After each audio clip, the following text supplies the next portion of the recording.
తాకట్టులో ఉన్న బంగారాన్ని విడిపించి ఆ రోజు ఆన్లైన్ రేటుకే మేము కొంటాం. Sharma gold company.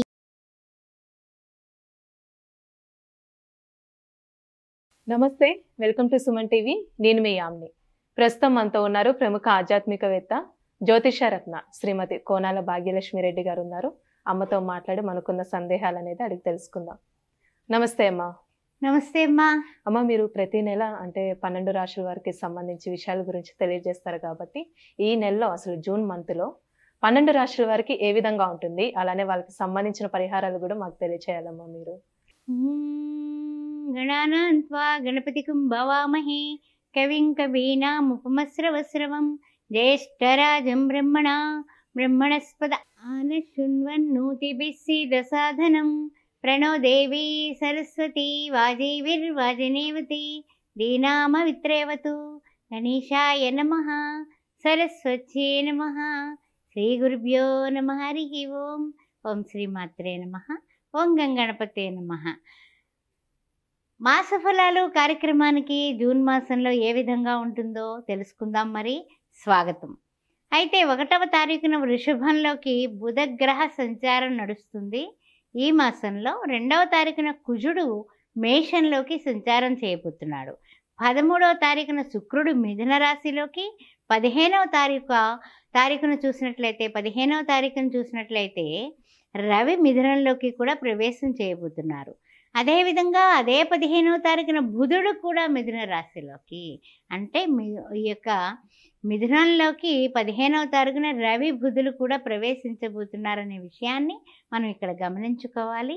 ఏ విధంగా ఈ గ్రహ సంచారం వలన 12 రాశుల వారికి మార్పులు, చేర్పులు, యోగాలు, శుభాలు కలగబోతున్నాయో తెలుసుకుందాం. మరి అమ్మ, ఇప్పుడు జూన్ నెలలో కన్యా రాశి వారికి ఏ విధంగా ఉంటుంది, అలానే వీళ్ళకి సంబంధించిన పరిహారాలు కూడా మాకు తెలియచేయాలి మీరు. కన్యా రాశి వారికి జూన్ మాసంలో ఏ విధంగా ఉంటుందో తెలుసుకుందాం.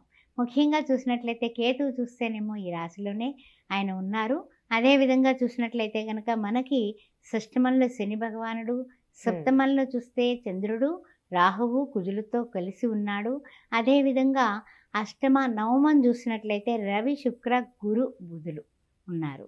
అయితే ముఖ్యంగా కేతువు రాశిలో ఉండడం వలన కన్యా రాశిలో ఉన్నటువంటి ఉత్తర 2, 3, 4 పాదాలు, ఆ తర్వాత చూసినట్లయితే కనుక మనకి హస్త నక్షత్రం, చిత్తా నక్షత్రం, ప్రథమ, ద్వితీయ ఏ విధంగా ఉండబోతోందయ్యా అని ఆలోచిస్తే కేతువు వలన కొన్ని నిర్ణయాలు మంచివి తీసుకుంటారు. ఆధ్యాత్మికంగా పుణ్యక్షేత్రాలు దర్శనం చేసుకోవాలి, అక్కడికి వెళ్ళాలి, ఇక్కడికి వెళ్ళాలనేసి తీర్థయాత్రల ప్రయత్నాలు చేస్తారు, సక్సెస్ అవుతారు. తర్వాత ముఖ్యమైనటువంటి విషయం ఏంటంటే కనుక ఎక్కడా కూడానండి జీవిత భాగస్వామితో వాదనలు చెయ్యకండి. వ్యాపారంలో భాగస్వాములతో వాదన చేయకుండా ఉంటే చాలా చాలా అద్భుతమైనటువంటి, ఆశ్చర్యమైనటువంటి ఆనందాలు మీకు వస్తాయి. కన్యా రాశి వారికి మరీ చెప్పేది అదే.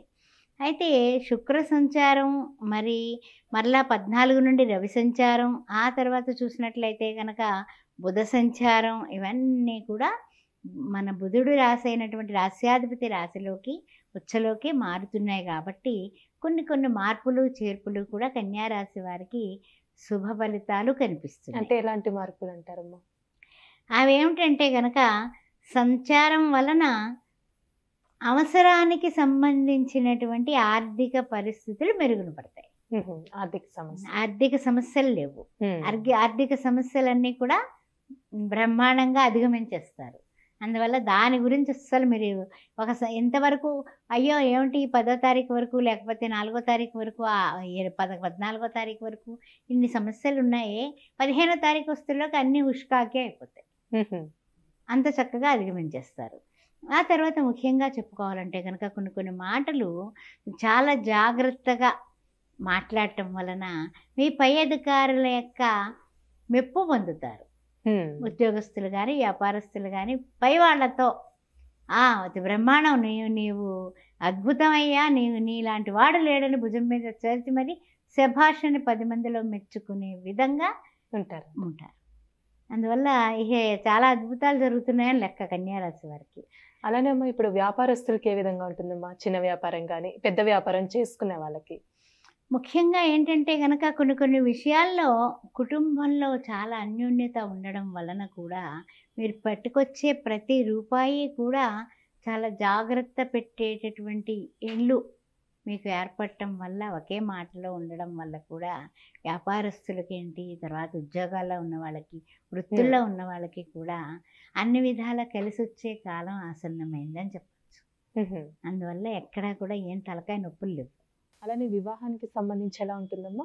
వివాహానికి సంబంధించి కొంచెం అంటే ఏంటంటే గనక గట్టి ప్రయత్నం ఇదివరకు చేసి వదిలేసిన వాళ్ళు ఉంటారు కదా, అలాంటి వాళ్ళు సడన్గా ఫోన్ చేస్తారు. అలాంటి ఆశ్చర్యమైనటువంటి జరుకులు ఉంటాయి ఈ మాసంలో. అలా ఏదైనా సంబంధం సడన్గా కుదిరేటటువంటి అవకాశాలు కూడా ఉన్నాయి.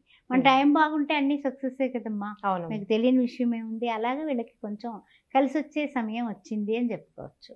తర్వాత ఇంకా ముఖ్యమైనటువంటి విషయం ఏంటంటే కనుక కొన్ని కొన్ని ఉపాధి అవకాశాలు, అంటే ఏంటంటే కొంతమంది వృత్తుల్లో ఉంటారు, ఒక చిన్నది చేస్తున్నాం కదా ఇంకొకటి ఏదైనా చేస్తే బాగుండు, లేకపోతే ఇప్పుడు వ్యాపారం చేస్తున్నాం సైడ్ బిజినెస్గా ఈ వ్యాపారమే కాకుండా ఇంకొకటి ఏదో కొత్తది వచ్చింది కదా వాళ్ళు చేస్తున్నారు మనం చేద్దాం, ఇలాంటి ఆలోచనలు చేస్తారు.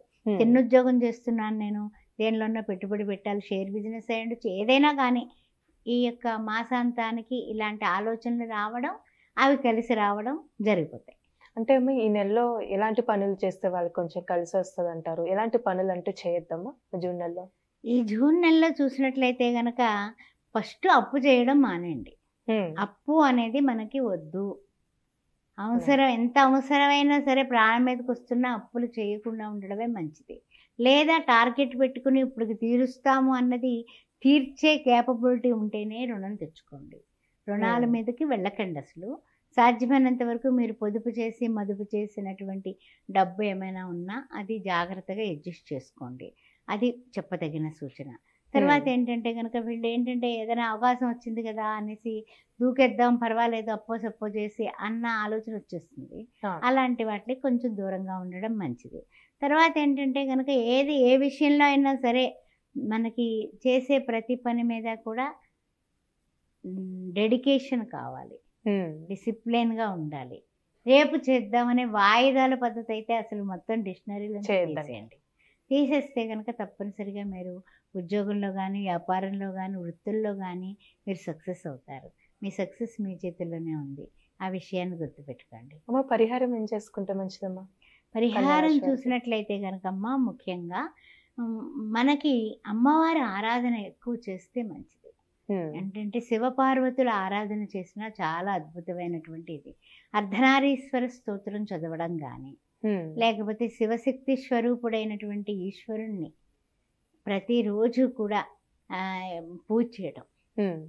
ఎందుకంటే కనుక శివ శివాని రెండు ఒకటే కాబట్టి కామేశ బద్ధ మాంగళ్య సూత్ర శోభిత కందర అని ఒక నామం ఉంది లలితా సహస్రనామంలో.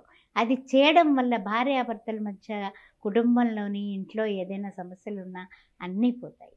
అందువల్ల ఆ నామం చేసుకుంటూ 108 సార్లు తప్పనిసరిగా కుంకుమ ధారణ చేయండి. శుక్రవారం పూట అమ్మవారి గుళ్ళో ఒక 6 డజన్లు గాజులు ముత్తైదువులకు పంచండి. చాలా చక్కగా తెలియజేశారమ్మా, ధన్యవాదాలు. ఓం శ్రీ మాత్రే నమః. సుమన్ టీవీలో మీ పర్సనల్ అండ్ బిజినెస్ ప్రమోషన్స్ కోసం కింది నెంబర్కి కాంటాక్ట్ చేయండి.